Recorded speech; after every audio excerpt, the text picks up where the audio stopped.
Thor Olafsson is joining me today on the pod. Now, Thor is the CEO and founder of the Strategic Leadership Group, of which I'm actually an associate, and I have learned so much under his governance and under his approach to strategy, strategic-based leadership, whilst bringing on board people and their development. And there's such a beautiful marriage of the two, strategy and people. Something that Thor has done, he set up 4 businesses. He has experienced the highs and also the lows. And in that journey from the highs to the lows, Thor has come through it learning about something he calls the inner compass and what our egos do to get in the way of our performance and our growth. And Thor's written a book called Beyond Ego, which I really recommend you reading. It's so practical at helping you uncover your ego. In this conversation, sit back and really engage with what areas he talks about 9 particular ego types that are brilliant on the one hand, but have a shadow side that will undermine your leadership, and the cost for your performance, your team and your business are huge.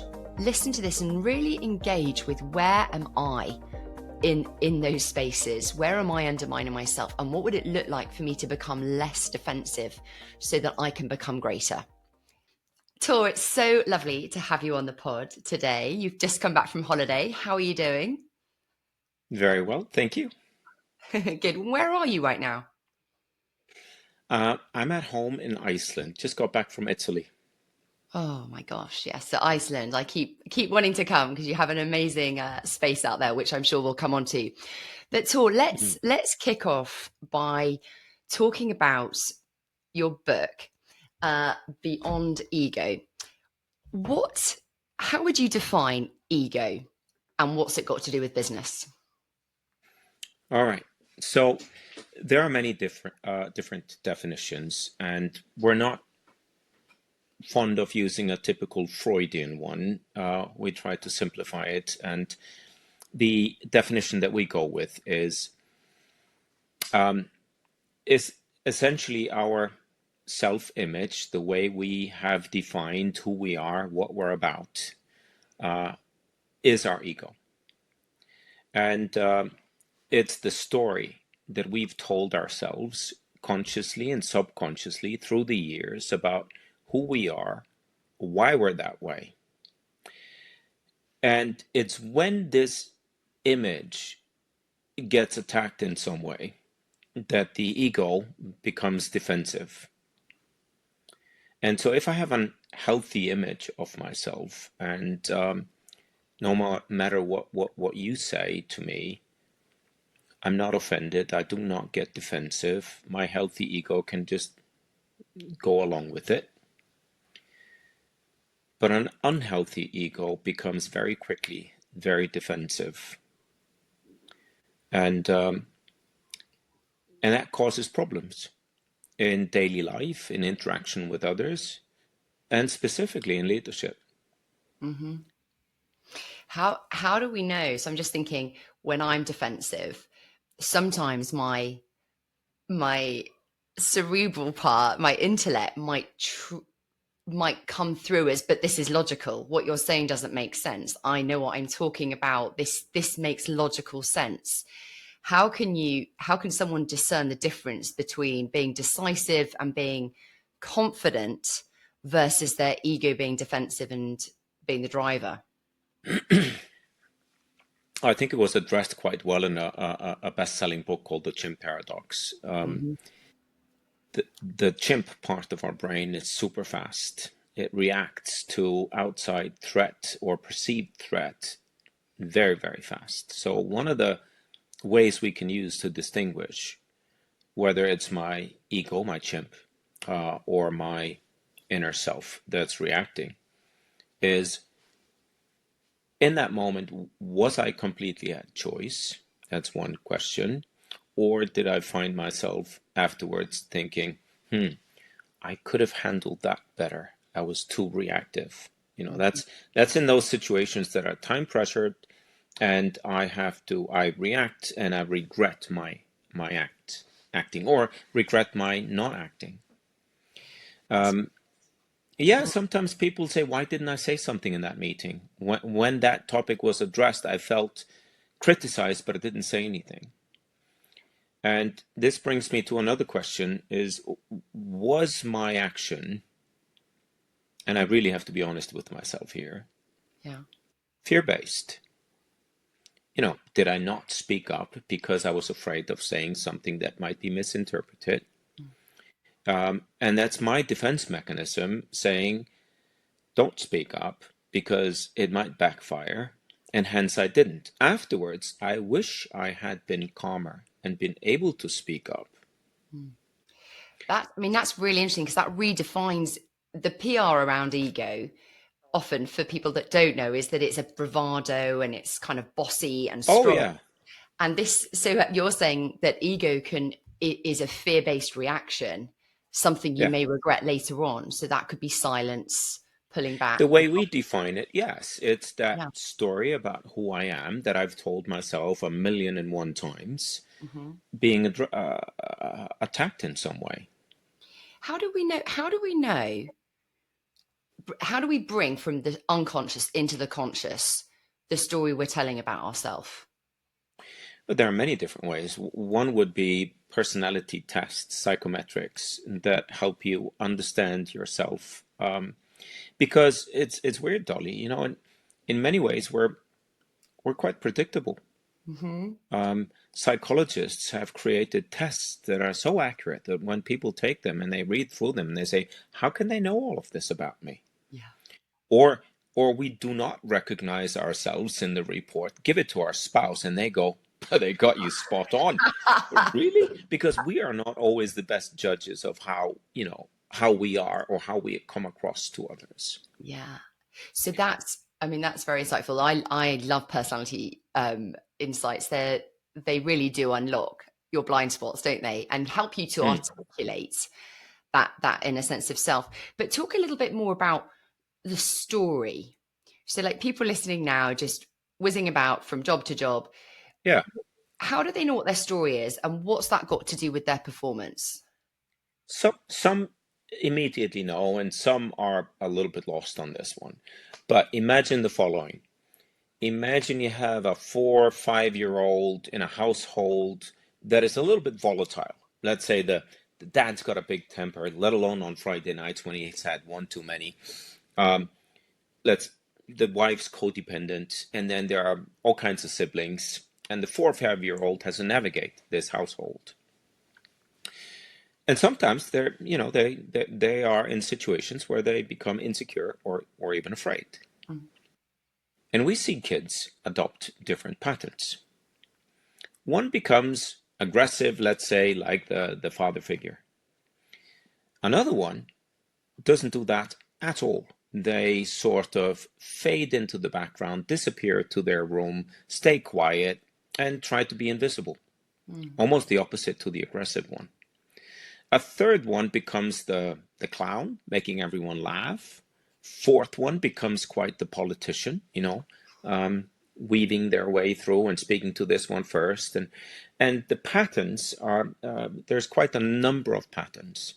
And we could go through them briefly so that your listeners can actually think about themselves and try to spot themselves. Yeah. Or even what's more fun for them to do is to think, which one is my boss? That's fun. Yeah. or who am I employing? Who's in my Or team? my employees, my team members. Right. Yeah. Yeah, no, unpack it. I'd So love to hear. so first one we can start with is the perfectionist. Hmm. And these would be the people that do everything down to the final detail perfectly. Yeah. Why? Because they probably learned early on that, if my grades are good at school, if my room's tidy, if I do everything according to the rules as I understand them perfectly, nobody can fault me. I'm safe. I don't need to be afraid. So being a perfectionist is fear-based, especially if it's overdone. Right. Now, keep in mind, being a perfectionist served this individual, and therefore they keep the pattern. And the story has been told in their mind 1,000,000 times by the time they're, I don't know, 15, 16, let alone 25, 30 and in the workplace, about why this is good. So when they're told, let's say, that they are taking too long, or that they're putting in too much effort into the final 3%, that's an attack. And they become defensive. They may struggle to delegate. They may, because nobody does it as well as I want it to be done. Yeah. They may be overly critical of others. They tend to see the world through glasses where one lens shows how things should be, and the other one shows how they are, and they never quite match. So there's a tension in this character. Yeah. And We have quite disappointing to live like that. Yeah, but they feel that their success recipe is quite a good one, and they stick to their guns very often. Yeah. Another one, which is very different, is we call them the helper. They're very nice, good with social skills, and they go, Dolly, can I help you with something? Would you like another cup of tea? You know, these kinds of things. They're always looking for ways to add value and help.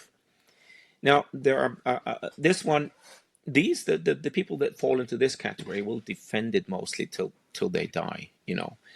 But there are hidden agendas. For example, they're very good at analyzing who's the influential one in the room and therefore help them more. They're very focused on helping the right people. They often help and help and help everybody, and then get a bit frustrated that they don't get the same in return. And that's when the helping is fear-based. Of course, you can be more noble and help and expect nothing in return, but usually they expect something in return, such as protection. Mm-hmm. I always help you. I'm always useful to you. Now I enjoy your protection. Yeah. So it's fear-based again, but it's it's packaged in a very nice way. Yeah. The third one we call the achiever. This is someone who's super, super focused on always being a winner. So they'd be good at school, maybe like the perfectionist. They'd also be good at, you know, dancing or sports. And they are image driven. They want to be seen as being successful. So they aim for the corner office, the biggest car, the coolest car, the best clothes. They have to keep up an image of being the successful winner.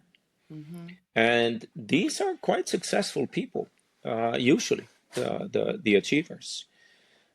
Success can come at a cost. They expect this high achievement drive of everyone around them.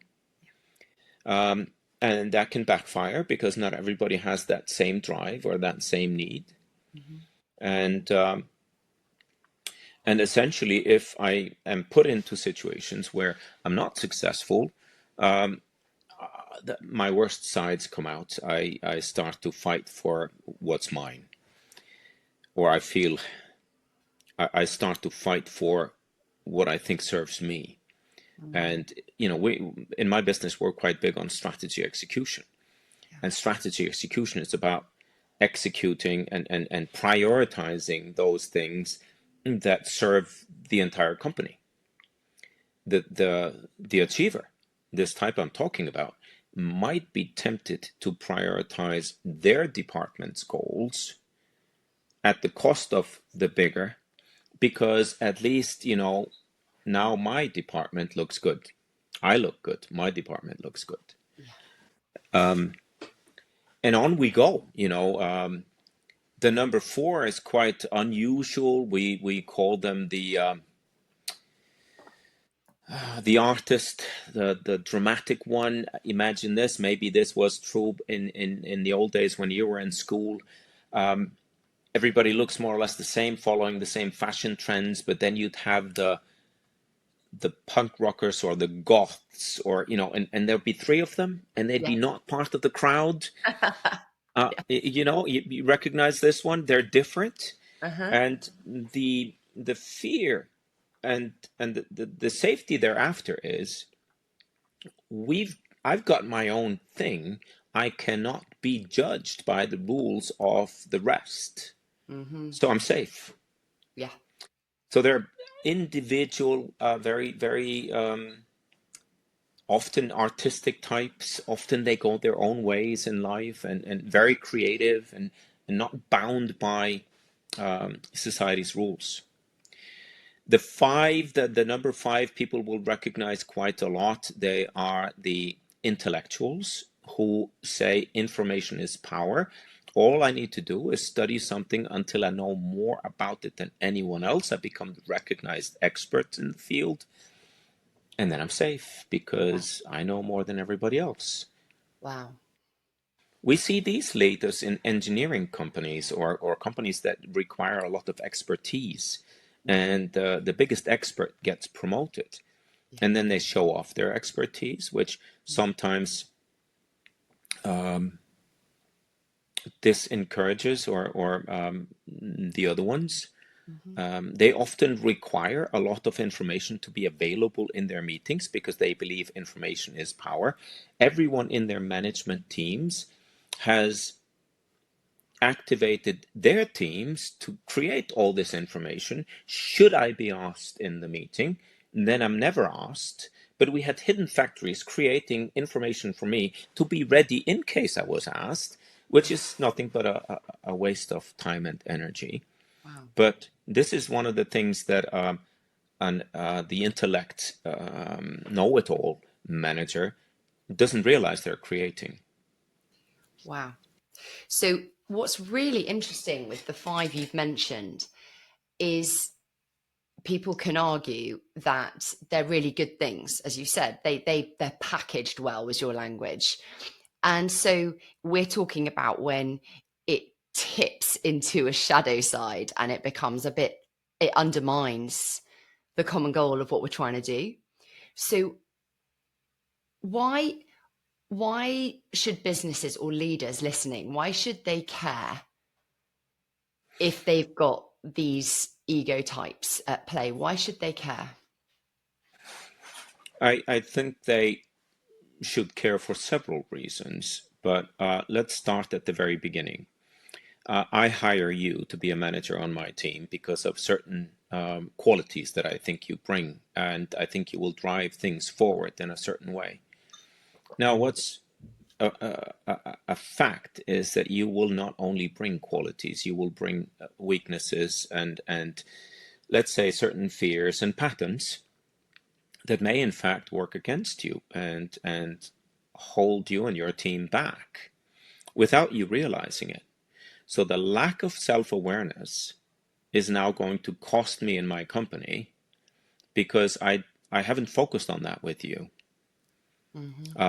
So in leadership development programs over the last 10, 15 years, these psychometrics, the personality tests, and the whole section about self-awareness has been significantly boosted, I'd say, in comparison to when I was starting over 20 years ago. There was less of it. It was beginning then, but it's really taken off in the last 10, 15 years. Yeah. It then goes into if I'm the achiever and I want all the glory because I want to stand in the spotlight, how does that affect my team's performance? We have known some of the achievers to be tempted when they present to the management board a certain idea to forget who it really came from so that it looks like it's their idea because the achiever would like to get the acknowledgement. Mm-hmm. The team hears about it. This is quite known in companies that the person that the idea originated with does not get to pitch it to the higher levels. They get left and forgotten down here somewhere because somebody didn't mention their name. So, It's the darker side of the achiever. and I guess it's the same with all of them. I mean, I just from a personal point of view, the two that I really relate to are the achiever and the performer, the artist at the Yeah. end. And that one really resonated because it means you can be a bit maverick and rogue because you're not really abiding by the rules. Yes. And it gives you permission to not feel judged. Yep. That's the protection, right? How so if we were to take me, let's say I'm a leader in your business or you're leading me, and I've got the achiever and Hmm. the artist. On the one hand, you're going to love that because I'm driving results and I'm pushing and I'll never stop. Yep. And on the other hand, I'm like constantly reinventing things and considering different things. These are great qualities. How how do you help me in my capacity, in my role as leader? How do you help me to get candid feedback on those areas where I'm not Hmm. going to be losing face as a leader? Yeah, how would you help me to Yeah. deal with my shadow side? I mean, I think the first one we've already talked about. If I can convince you to take a personality test, a psychometric, Yeah, that only you have access to, and yeah, then you get the report and you can sit there quietly and reflect on yourself, that would be quite an easy step, nice. but an impactful, because the quality of these reports has gone up massively, and they're really, really good today. So to just nod to that, which, I mean, there's hundreds out there. I know which ones I like to use. Hmm. Which ones do you think are worth starting on? Well, if I want you to look first and foremost at your strengths and then ease into the shadow sides of those strengths, I would go for Gallup Strength Finder. Yeah. It's relatively cheap with significantly reliable results, Mhm. long history. MDI Insights is very good. I loved the piece in that one that said Tor is more or less like this and this and this, and I go, yep, check, that's me. And then on the next page it says, under moderate stress, this is what Tor looks like, and I go, hmm, yeah, okay, maybe. Fair. And then the next page was then under extreme stress. I'm going like, no, no, no, no, that's not me. And my team goes, mm-hmm. Can you share what's something that was on there, thought Tor? Absolutely. I mean, I haven't gotten to my types yet in the list. Okay. But I do relate to the five, which is the one not wanting to know, have all the information. Hmm. And so if I'm super stressed and you're presenting something to me, which I think is a key topic, and you're not getting to the crux of it, you're taking too long to present the information, I lose my patience, and I might say something that I feel is a nudge to get you to move to the core of it, but you see it as anything but a nudge. You feel attacked during the presentation. So it's quite common that senior executives are impatient and they want to get to the core of the matter immediately. Can I just want to add to this, because if anyone listening relates to that, and Tor, I know you'll have nailed this because you've done so much inner work. But I've noticed when I come across that people who want you to get to the point and are getting impatient have learnt self-discipline to not say anything, and they've learnt the self-discipline of encouraging noises and of saying go on.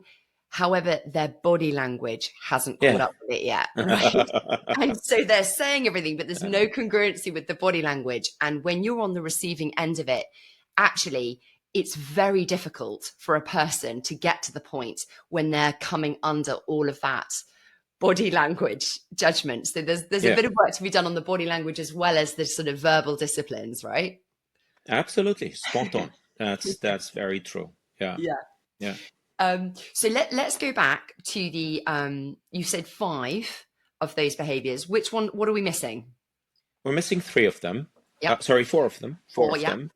Yeah. So number six is similar to five. They're very mind oriented. They want to think things through, Yeah. but they think things through from a what keeps me safe. They're called the loyalist very often, which means they'll think, who are the people around me that I'm going to be loyal to? And I'll do everything. I'll go walk through fire for them, but I expect the same of them. Yeah. They define a comfort zone that they keep spotless, perfect, often confused with the number one perfectionist from earlier, because they want everything to be really neat and safe. And I remember I had a lady in a seminar. She was doing a test we used to work out these characters. And she says, "Oh my God, I'm the number one six, the loyalist, the safety oriented one." And I said, "What's oh my God about that? That's Yeah. it's just who you are." And she says, "No, you don't realize. I'm the safety representative in my company." Ooh. And And she's like, I can't believe how spot on this is. I'm all about safety. Mm-hmm. And in the description, they talk about these people. You know how when you have a smoke detector in your home, when the batteries are low, they start to give out a little beep, meaning now you should change batteries. Yep.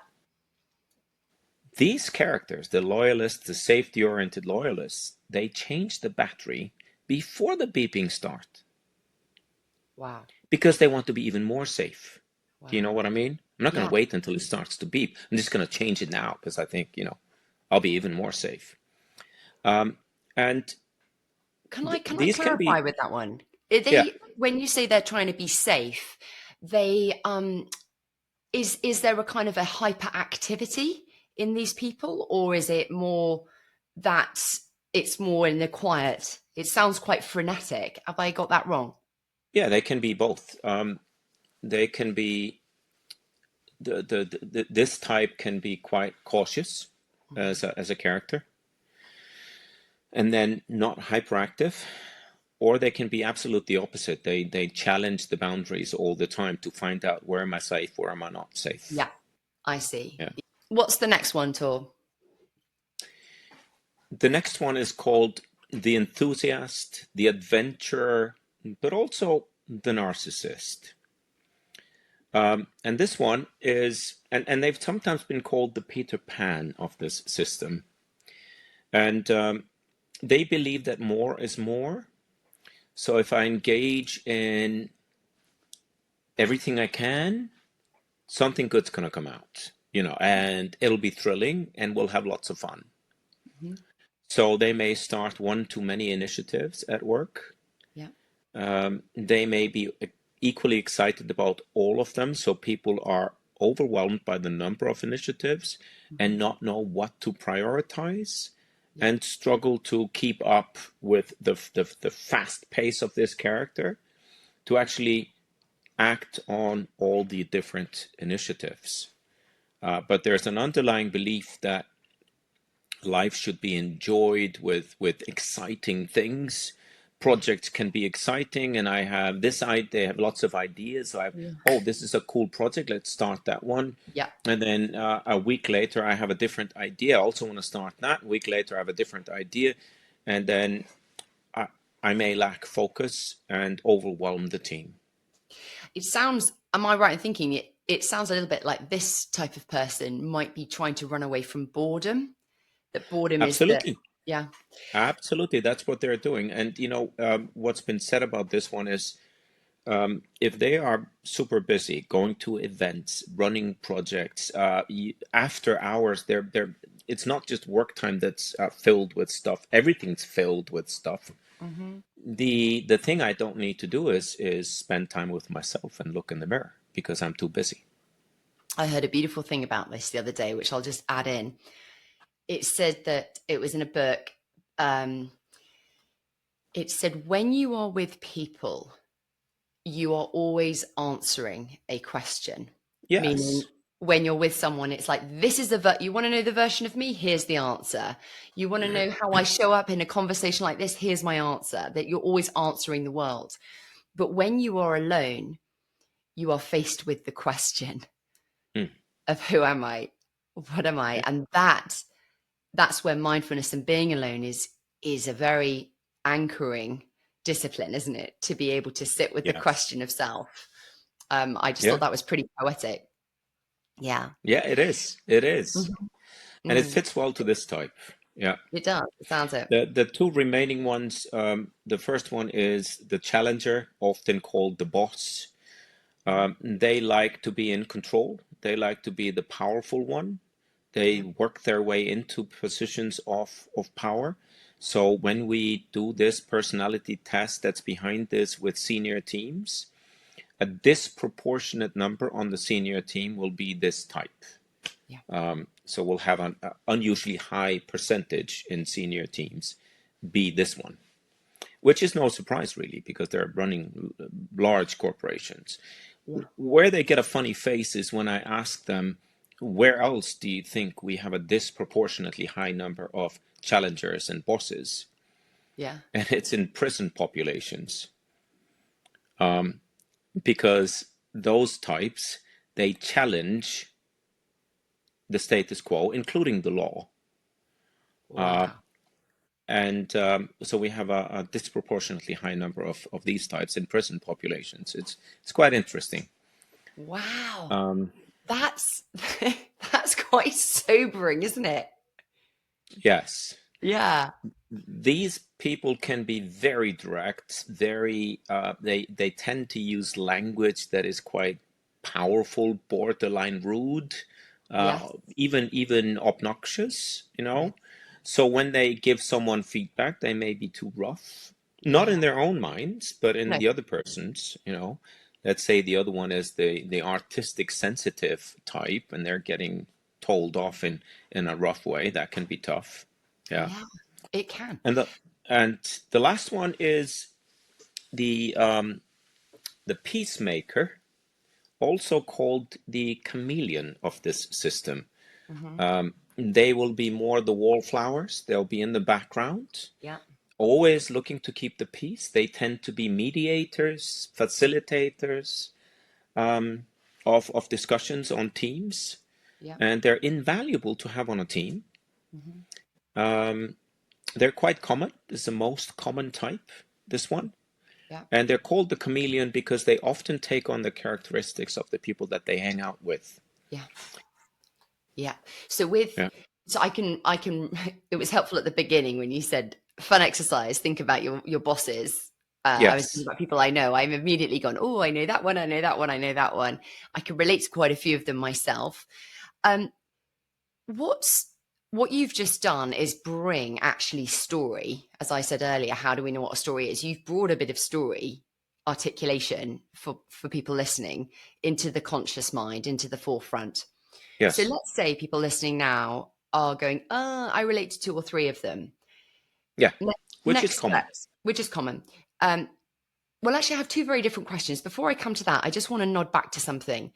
Why do you think conversations like this, and why has there been such a boom in this self-awareness in the past 10 years? Why do we need to know this now compared to, my dad 50 years ago in business did very well without needing to know any of this stuff? Why now? Why do we need this now? Well, I think we need to recognize that for the last decades, we have been in the new Enlightenment age.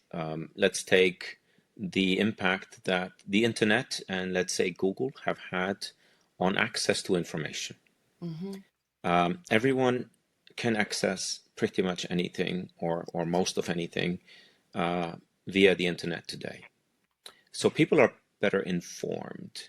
In Hmm. the old days, you could present numbers and data and stuff, and the people would not have any means to disagree with you. And it's not uncommon in big meetings today that the young guy in the back with his mobile phone goes, "I'm sorry, that's outdated number."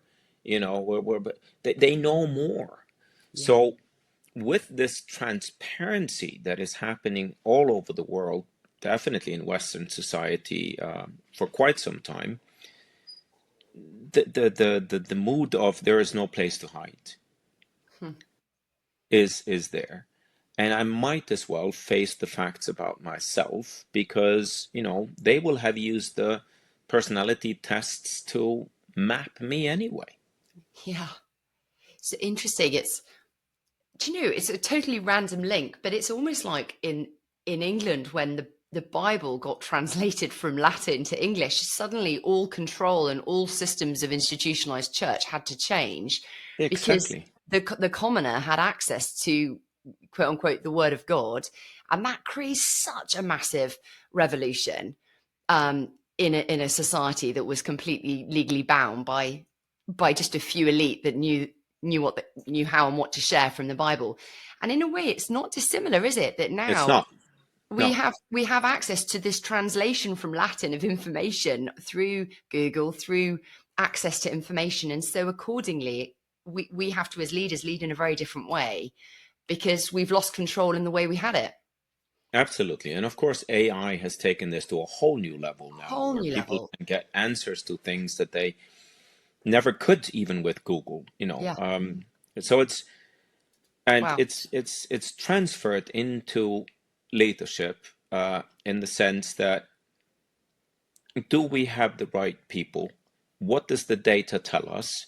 Yeah. Let's have them do some tests. Oh my God, we've got this and this and this. The personality tests is one tool. A 360-degree feedback is another tool. Hmm.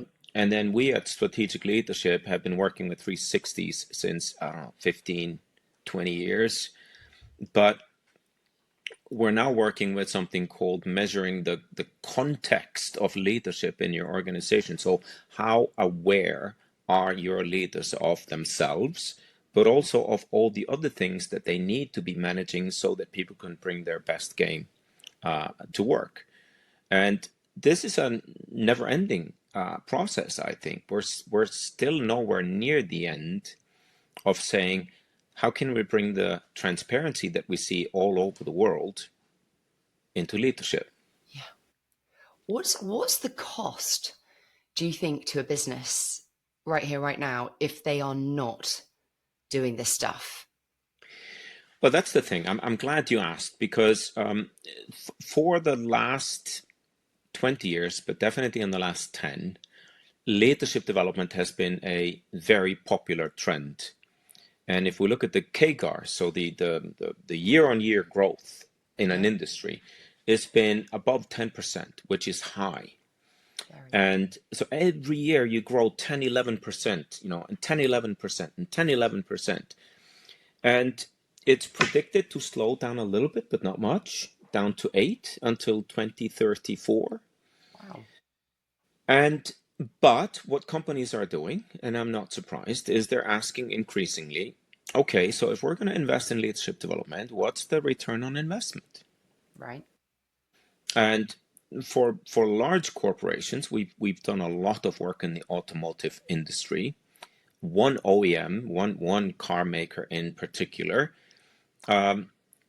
carried on all of their leadership development programs all through COVID. Not all of them did, but the one that we were with, we got lucky. And they said, when we come back out the other end, we'll be running, not limping. So they believed enough in the millions they were pouring into leadership development per year that they said, find a way to deliver this online. That we had people for days on end in online seminars so that we can come out of the COVID period at optimum speed, Wow. which they did. Wow. I love that. It's coming out running, not limping. So my question, if what's the cost if we're not doing this stuff, is actually we might still be functioning, but there might be some limping.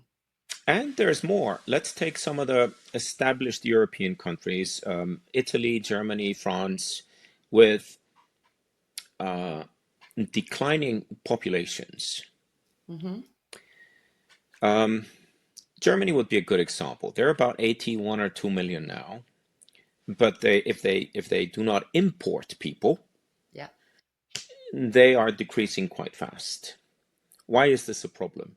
Well, the German economy is based greatly on exports. So the BMWs, Mercedes, Audi, all of these export companies are not particularly dependent on the German market for their well-being. In fact, despite Germany getting smaller, they keep growing. So their need for talent keeps growing, but their home base from which they've usually gotten their talent is getting smaller and smaller. So this war for talent that was spoken about 20 years ago is now full on. Wow. So then you can start to look at statistics and say, people tend to join companies because they think it's a cool brand or a cool place to work at. The reason why they leave is the relationship to their immediate supervisor. So Wow. now you have a different cost. Will you be able to attract but also keep the right talent in a market that's getting smaller, where the war for talent is getting tougher? Yes, if you invest in your leaders. Wow. It's not the That's only thing you need to invest in, but it's an important one. it's a key factor. It's like it's funny, isn't it? We can be very binary with short term measures of how to do business, of how to do anything in life, but it is like an ecosystem. My previous garden, my old house, I remember one year we had loads of trees in these apple trees, loads of apples on these apple trees. And then one year there was a frost and the apple trees didn't produce apples. But then I noticed that there weren't any buttercups either. And I noticed that there were loads more ladybirds in another. And it's just this constant ecosystem of Yeah, one thing, a bit of frost on one tree meant that the whole garden shifted. of And course. it's having this kind of ecosystem view of all of these things, of which leadership development is a key component of creating fertile soil Yeah, for the ecosystem. Yeah. yeah. Tor, as we're coming into land, there's so many things I want to ask you. So possibly we could get you back on the show at another time, because I'd love to touch more on your book and Hmm. on conscious leadership, bringing it into the conscious space. But what would be on the back end of this conversation? What would be like a 1 minute manifesto that you would want to share with the listener today about what you've talked about? It's a big ask. Let me It's a see. big ask. I know. Let's change the It's a word big one. manifesto. What would be like your top tips Yeah, yeah, on? yeah. I think let's face the facts. I think first point is there's no way of not working on self-awareness, so that we have to work on it as organizations and as individuals. Yeah. Okay? There are many ways to do that. I do describe a path in my book called Beyond Ego, which is follow your inner compass. Yeah. And there are certain exercises and even seminars you can go to learn to follow your own inner compass and become a less fear-based version of yourself. Mm-hmm. More informed about who you are and why you're that way. Yeah. There is a but, though, which is when you do this, when you walk this path, you may, at least for a time, especially if the rest of your organization is not traveling with you, become the weird one. Because you refuse to be governed by fear. You become fiercely purpose-driven, motivated, direct, filterless. And it can have consequences because they go, what's with him? Yeah. But we need to walk the path anyway. There is no other option. Yeah. It's true. I love that. And just hearken to in my book, I talk about how when we change the rules, the core people in our lives will find it really hard because you're being Yes. different. And it's a brave journey. And as Brené Brown talks about, braving the wilderness is when you go into spaces you don't know where you're going, but you know you're moving out of a space. And the stakeholders around you will find that discombobulating, right? And will not necessarily think it's great news. So it's a lonely, difficult path. I hear you. Tor, thank you so much for joining us on the show today. We will put your book in the show notes and links to strategic leaders and any Instagram things you have going. But thank you so much for joining us today. Thank you so much for having me. Great. I really loved being able to reconcile a question I've had for a long time, which is, why now? Why do we have to spend so much time as leaders thinking about people, development, personalities, egos, all this psychological, some people call it babble? What's it got to do with the bottom line? And I loved being able to reconcile that question with Tor's answer today, which is, we have so much more access to information. Our employees have so much more access to information that as leaders, we've got to pivot and navigate that in a different way. And the old traditional models of leadership, which is just top down, cannot work anymore. Our emotional intelligence has to be almost at the center of how we lead a business, because otherwise we won't get the talent we want, we won't get the retention we want, and we won't get the growth we want. And we want to come through it running, not limping. If you have listened to this today and think, I really want to go on that journey, then get in touch with Tor or myself. I take people through deep executive coaching journeys on how to uncover their ego, their performance, their personality. Or if you want to have a workshop with your team, or even a fun talk with a group of people at work, please get in touch, because these are areas where I can come and really help shift and transform, as can Thor with strategic leaders. So do reach out to carry the journey on. Thanks for listening.